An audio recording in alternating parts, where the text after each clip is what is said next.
Qu'est-ce que vous dites là? Vous dites que quelqu'un qui a changé les cibles pour rendre tout ça vert. Hein? Quoi? Comment? C'est qui? Entamez mes autres questions. Vous avez dit, quand les indicateurs n'étaient pas bons, on modifiait les indicateurs. Oui. C'est qui faisait ça? On modifiait la cible. Excusez-moi, on modifiait la cible. C'est qui Ce qui fait que faisait- l'indicateur... C'est qui a pris la décision de modifier cette cible-là? C'est dans la direction des programmes qui remettait Oui, la direction des programmes. l'information au conseil d'administration ou au comité de direction. Il l'arrangeait. C'est qui Il ça? organisait. Je ne suis pas en mesure de vous dire c'est qui. Nos rapports ne nomment On ne parle jamais pas de ça. personne. Mais on Parce le que sait, tout le lorsqu'on monde. Précisez, est-ce que c'est le vice-président en technologie de l'information? Celui Il qui est énorme, dirigeait, tu sais. c'était le vice-président en technologie de l'information. Donc là, si on écoute, quand on lit votre rapport, là, puis qu'on... Écoutez, c'est énorme. Là. Même les élus viennent de dire qu'ils n'ont jamais vu un rapport du genre. C'est votre dernier rapport en plus, c'est quand même quelque chose.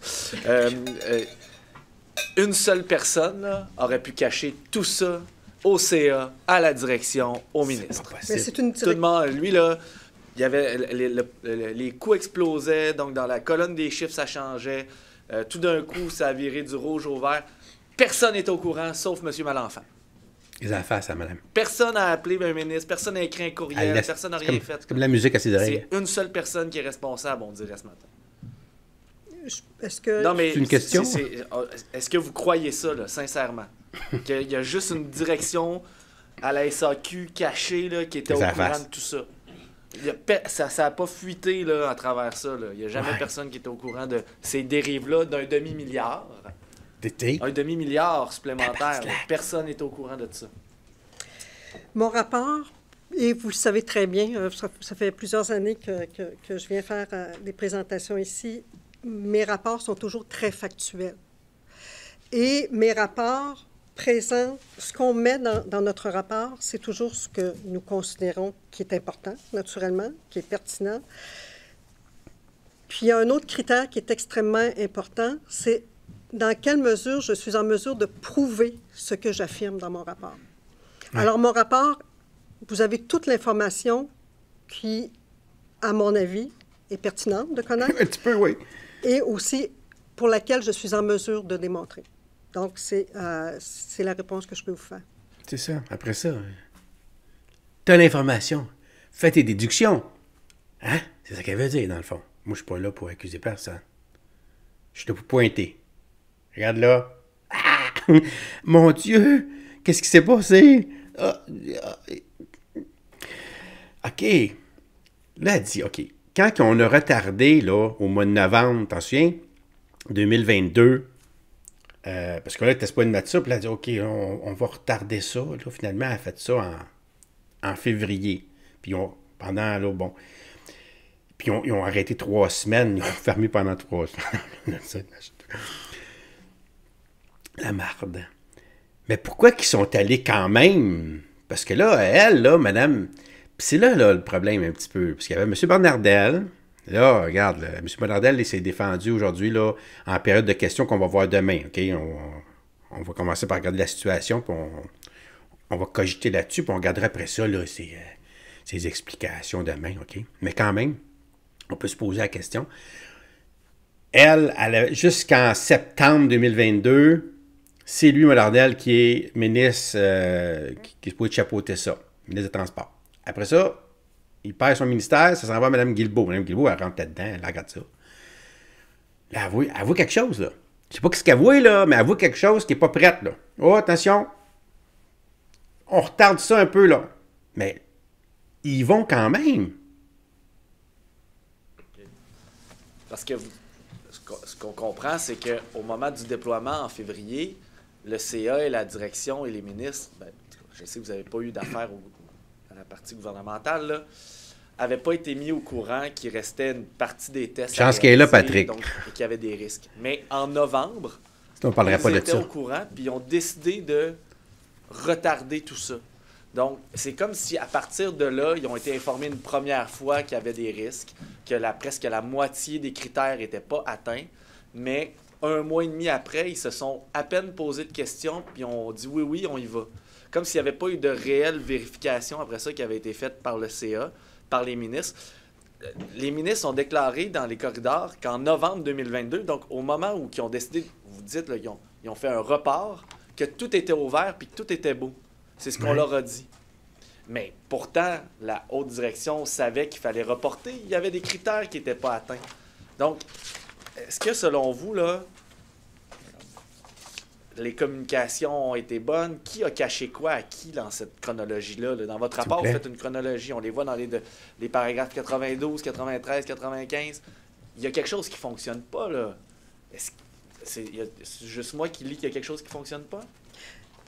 Je crois que mon rapport est assez éloquent à cet effet. Il y a beaucoup d'enjeux. Des enjeux de coûts, de délais, mais surtout, oui, dans des développements informatiques aussi importants, il va arriver qu'il va y avoir des délais qui ne sont pas respectés. Il va y avoir des coûts qui ne sont pas respectés. Mais ce qui est important, c'est de rendre compte aux personnes qui ont à prendre des décisions. Et dans ce cas-ci, l'information, pour certaines périodes, particulièrement après septembre 2020, a été erronée, ce qui a été transmis aux commissions, au conseil d'administration et au comité de direction.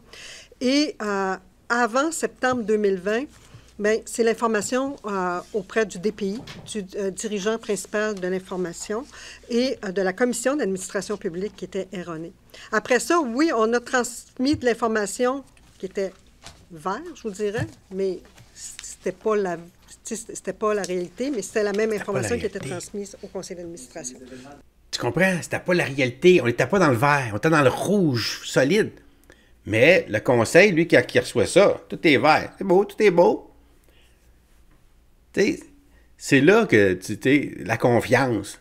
Hein? On fait confiance. Écoute, tu es un ministre, un gros conseil d'administration indépendant complètement, là, à SACU dans une institution comme ça. Toi, tu es là en haut, là, s'il y a quelque chose, mais tu t'ingères pas à tous les matins, là, c'est normal. Malgré que quand tu implantes quelque chose de nouveau, je te parle pas dans le quotidien, tu vas pas là te mettre le nez dans le quotidien, tu fais confiance, mais quand tu implantes quelque chose où tu vas être imputable, ou qu'on va te poser des questions, ou s'il y a un problème, c'est toi le ministre, les journalistes vont aller voir, là, c'est pas le conseil d'administration. Donc, il me semble que tu fais plus attention encore, là. Tu fais moins confiance, là, aveugle, là, que tu ferais dans les opérations quotidiennes, je te dirais. T'sais? Il y a là qu'il y a un problème, dans le fond. Mais c'est ça, c'est que là, tu fais confiance. Toi, il y a ton conseil d'administration qui, lui, fait confiance à la direction du programme. Puis, tout le monde a l'air des beignes, là. Mais beignes, pas juste, là, un peu, là. T'sais, ça montre les compétences aussi, le manque de rigueur, tout ça. Puis ça a des incidences qui coûtent des centaines de millions. Fait que ça devient inacceptable, tu comprends? Là, lui, il dit, quand c'est arrivé cet accident-là, il parle d'accident, vu qu'on parle d'auto, ça donne un petit peu. Pour moi, elle dit l'accident, c'est pas en novembre 2022, quand Mme Guilbeault, elle décide de mettre ça sur la glace pendant un certain temps, puis elle y va pareil. T'sais, il dit, c'est pas ça qu'elle a fait ça. T'sais, dans le fond, lui, il appelle ça un accident. Elle va dire, l'accident, pour moi, c'est pas là. C'est en septembre 2020. Quand c'est commencé, quand c'est passé du rouge au vert. C'est là, puis on parle de septembre 2020, là. C'est pas septembre dernier, ça, là. Hein? On va passer à... Est-ce que, selon vous, est-ce que ça concorde, tout est normal à partir de novembre 2022, là, c'est là que l'accident de char arrive, là, clairement. Là. Il y a Vous pouvez essayer de nous expliquer ce qui s'est passé à partir de novembre 2022? Je vous dirais que quand vous dites l'accident d'auto est arrivé en novembre 2022, à mon avis, il n'est pas arrivé en novembre 2022. À mon avis, il est arrivé bien avant. En septembre 2020, lorsqu'on a refait le budget, replanifié, c'est là qu'on, en replanifiant, on a dit, il y a des éléments qu'on ne pourra pas compléter. C'était certain qu'on ne pouvait pas les compléter. Donc, c'est pas en novembre 2022 que, comme vous le dites, l'accident de voiture est arrivé. C'est, à mon avis, c'était avant et l'information n'a pas été transmise adéquatement. Desrosiers. Et puis ça, là, à ce moment-là, c'est M. Bonnardel qui est là. OK? C'est ça de même, là. Donc, avant septembre 2020, tout était rouge, puis après, tout était vert. Mais le conseil, il ne semble pas se poser de questions. Hein? Toi, t'es le conseil d'administration. Ta direction, elle t'envoie depuis des mois, elle t'alerte, là. Elle t'alerte. Puis là, tout d'un coup, tout est beau. Mais là, qu'est-ce qui s'est passé, là? Qu'est-ce qui est arrivé? Je veux savoir au moins, tu sais, je veux dire, je vais poser des questions à ma direction. Pas parce que j'ai pas confiance. Bon, tout, c'est juste parce que je trouve ça bizarre. Puis je veux savoir qu'est-ce qu'ils ont fait de super bon. Ou ils ont trouvé, je sais pas, la clé... La clé de voûte là, qui fait en sorte que là, que dans ça, tout d'un coup, là, on va y arriver dans le délai, on va y arriver dans le coût, on va y arriver dans les opérations. Hein? C'est ça que je veux entendre, moi, en tant que conseil d'administration, c'est vrai, mais est-ce que je vais me contenter de OK, c'est ça, il m'a dit ça, c'est beau, moi, ferme mes deux yeux, j'ai mon papier qui dit que tout est vert, fait que s'il y a quelque chose, on va me montrer le papier. Ben oui, mais il faut que tu vérifies aussi, là. Donc, pourquoi ils ne se sont pas posé la question? C'est bizarre. Bonjour, Mme Leclerc. Je comprends que c'est surtout notre direction du programme CASA qui a caché des informations. Mais je vous amène à la page 51, en tout cas dans le paragraphe 95. 95. On parle de la rencontre du 17 janvier 2023 où on a pris la décision de lancer la plateforme. On écrit, selon le procès-verbal de la rencontre, une firme externe a partagé verbalement son opinion sur les risques liés à cette mise en service. Et un peu plus loin, on dit « Ni le conseil d'administration, ni le comité de direction, ni la direction du programme n'a demandé à cette firme de formuler un avis officiel. » Alors, on voit à ce moment-là que et le comité de direction et le conseil d'administration étaient au courant de problèmes potentiels. C'est ça. Oui, n'est-ce pas? effectivement, c'est ce que Bon. nous mentionnons. Alors, Mais pourquoi, il l'a pas écrit? Selon vos vérifications, n'ont-ils pas demandé à cette firme-là de rendre un avis officiel? Je ne sais pas, mais c'est ce que nous déplorons. Ce que nous disons, c'est que la firme aurait dû non seulement fournir un avis officiel verbal, ce qui est mentionné dans le procès-verbal, mais le conseil d'administration et le comité de direction auraient dû demander d'avoir une documentation qui appuie l'information verbale. Si on croit à cette information selon laquelle les ministres, le gouvernement n'étaient pas au courant des problèmes de la plateforme, est-ce que, selon vous, ils auraient dû être mis au courant? Est-ce que vous avez déjà vu une situation semblable en 10 ans ici? Bien, je vous dirais que la SAQ a une structure de gouvernance avec un conseil d'administration.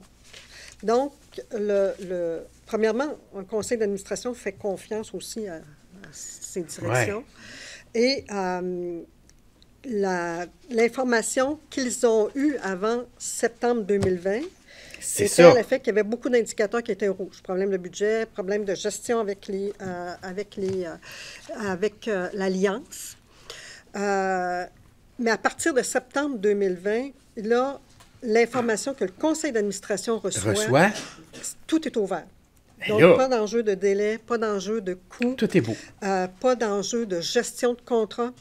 Alors, c'est problématique. C'est grandement problématique que le conseil d'administration et le comité de direction n'aient pas été au courant à ce moment-là. Mais est-ce que... Tabaslac. Tu sais, elle dit, il savait que c'était au rouge, puis là, il voit que ça tombe au vert. C'est sûr qu'il faut que tu te poses des questions, là. C'est impossible que tu te poses pas de questions. C'est ça, là. Puis tu as une firme privée qui vient dire qui te le dit, là, que ça va pas bien, même s'il reçoit des rapports. Fait que là, de façon, on te l'a dit qu'il y a un problème dans les délais, dans les coûts, dans tout. En fait, on dit que le dernier rapport que tu as eu tout rouge, là, quand tu as reçu le rapport tout vert, verbalement, on te dit que dans le fond, c'est pas bon, ce rapport-là, en d'autres termes. C'est ça qu'elle nous dit. Fait qu'il y avait un rapport qui montrait que c'était tout vert. Puis de l'autre côté, on a des paroles qui disent que c'était pas, ça allait pas bien. Puis là, ça, qui dit que ça allait pas bien, ils l'ont pas écrit, puis fait un mémo avec ça, puis de creuser finalement. Tu sais? Puis là, on parle en 2020, là. T'imagines-tu? Fait que là, c'est pendant là, des semaines, des mois, ça va mal, puis ça coûte la beurrée, là. 500 millions de plus, là, pendant ce temps-là. Puis on n'a rien. Puis on s'en va dans le trou, là.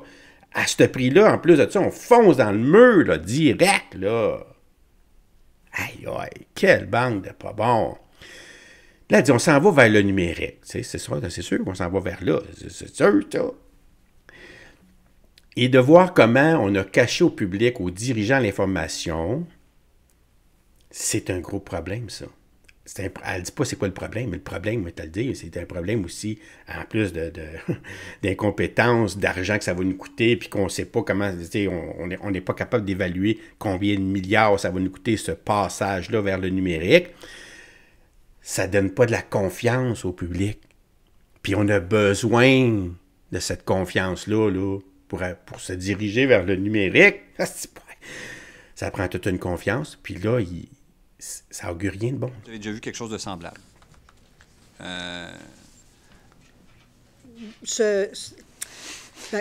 Dans mes 10 ans, là, c'est la première fois que je vois cette situation-là, mais comme vous le savez, chacun de mes dossiers sont particuliers. Alors, dans mes 10 ans, j'ai quelque chose de particulier dans chacun de mes dossiers. Alors, mais c'est sincèrement une situation qui est problématique. Monsieur Vincent Et c'est Lorrain. particulièrement problématique parce qu'on s'en va vers une transformation numérique au Québec qui est nécessaire. Et le fait qu'on ne divulgue pas et au public et aux dirigeants principaux de l'information et aux parlementaires l'information qui est exacte, même si elle fait mal sur le coup, c'est hautement problématique. Exactement. C'est sûr que si tu n'as pas des bonnes nouvelles à annoncer, là, mais on va changer la cible, on va leur mettre des rapports verts. Qu'est-ce que tu fais là? C'est pas ça l'idée, là. C'est pas d'épargner les oreilles du conseil d'administration, là, puis pas inquiéter les ministres, là. C'est qu'on s'en aille dans une direction qui va fonctionner, puis au final, ça va être un succès. Maintenant, ça va coûter beaucoup plus cher que qu'est-ce qu'on avait dit, qu'est-ce qu'on pensait. Il faut que tu le dises si on n'est pas capable d'y arriver. Si on a sous-évalué, il faut le dire. On n'a pas le choix. Ça va peut-être faire mal un petit peu, mais ça va créer de la confiance aussi quelque part. Parce que là, on dit, OK, au moins... Là, c'est quoi les bénéfices qu'on s'attendait de faire ça? Pourquoi ils ont fait ça? Tu sais, c'est de la marde de même. Pourquoi ils ont fait ça? Là, on va nous expliquer pourquoi, dans le fond, ils ont fait ça. Le beau côté de l'affaire, dans le sens qu'on n'a pas, qu'on ne vit pas, qu'on n'aura pas tout de suite, là. Mais c'est quoi les bénéfices qu'on s'attendait avec le programme CASA? Vous dites dans votre rapport qu'on n'est toujours pas capable de suivre les coûts de l'exploitation présentement. Pouvez-vous détailler un peu ce point-là? On n'est pas capable de savoir combien ça va coûter. Quand on a fait le choix d'aller de mettre en place CASA, on a dit il va y avoir suffisamment de bénéfices. Ça va même couvrir le déficit cumulé de la SAQ. Okay? Parce que ça va prendre moins de temps au comptoir, on va avoir moins de personnes au comptoir. Plus de gens vont aller travailler en ligne, vont faire leurs transactions en ligne. Il va y avoir la facturation qui va être simplifiée, donc il va y avoir moins de coûts. Donc, on pensait générer beaucoup de profits, de bénéfices qui feraient en sorte que même on couvrirait le déficit cumulé. On arrive à une situation où premièrement, on n'a pas eu ces bénéfices-là, mais à la date du rapport, on ne distinguait plus les coûts liés à CASA par rapport aux autres coûts d'opération de la SAQ. Ce qui fait qu'on n'est pas en mesure de dire, finalement, CASA va vraiment réaliser les bénéfices qu'il se devait de réaliser et faire en sorte qu'il soit profitable ou à tout le moins à coût nul, comme c'était prévu à l'origine. À coût nul! Tu comprends? Le passage vers le numérique, l'automatisation, des transactions, tu rends ça une base de données là, qui est agile. Là. Sur papier, là, c'est merveilleux. Là, on sauve énormément d'argent, et puis personne qui va aller au comptoir à part les imbéciles. Là, genre, les perdus, là. Tout le monde va être capable de facilement se retrouver, de pouvoir gérer son propre compte, à même le site, ça clique, là, puis écoute, tout va bien aller. Fait qu'on va sauver de l'argent en salaire, en tout, partout. Ça va devenir... Fait que ce que ça va nous coûter, implanter ça, les 600 millions de départ, là, bien, ça va devenir à coup nul avec ce qu'on va sauver. Tu comprends? C'est le même qui nous a vendu ça, là. Quand il part ça, là, il nous dit pas ça va coûter 2 milliards, là. Non, il nous dit ça va être à coup nul. Ah ouais, OK, c'est intéressant, ça. Ça va bien aller, comme Diane a dit. Ben ouais, pourquoi pas? Ah ouais, go, let's go. Hein? Hey. Mais là, au final, on se rend compte qu'on n'a pas les bénéfices. Ça veut dire que ce qu'on pensait, c'est oublie ça. Ça a coûté le double de ce qui était prévu, puis on ne l'a pas encore. C'est pas fini. La phase 3 n'est même pas finie, puis on a arrêté tout ça. Puis les opérations, parce qu'on voulait dans le fond sauver sur les opérations, les autres, on ne sauve pas, là. Il y a autant de monde au guichet, il n'y a plus personne qui va sur le site, les gens ont perdu même la confiance de départ. Fait que là, c'est un fiasco monumental.